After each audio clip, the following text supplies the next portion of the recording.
about these honorable mentions that I have right up here because each of these books was super special.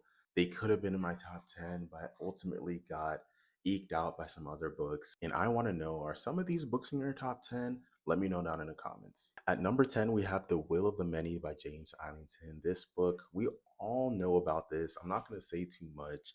This was one of the first books that catapulted me into my love of fantasy, and I loved it. Unfortunately, I did DNF The Strength of the Few. I may go back and read it before the next book in the series comes out. But yeah, here's number 10.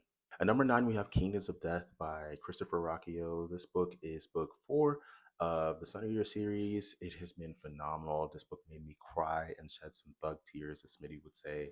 I'm so excited to finish out this series with Shadows Upon Time and end it off in 2026.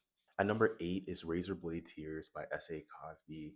This is one of my favorite books of all time for sure. His writing style is phenomenal. He's an auto-buy author. I'm so excited in 2026 to read the rest of his works. At number 7 is Babel by R.F. Kuang, auto-buy author. It's the first book I've ever read by her.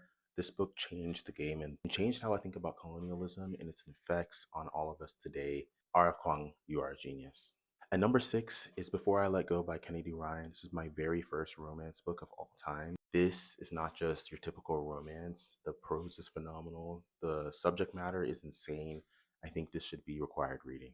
At number 5 is The Raven Scholar by Antonia Hodgson. This book is the epitome of fantasy. It was near perfect. I'm super excited for book 2 that I hope comes out this year. At number 4 is Golden Sun by Pierce Brown. I was a hater of the first Red Rising book. I did not like it, and I let y'all know. And everybody said, read book 2. If you still don't like it, then we're good.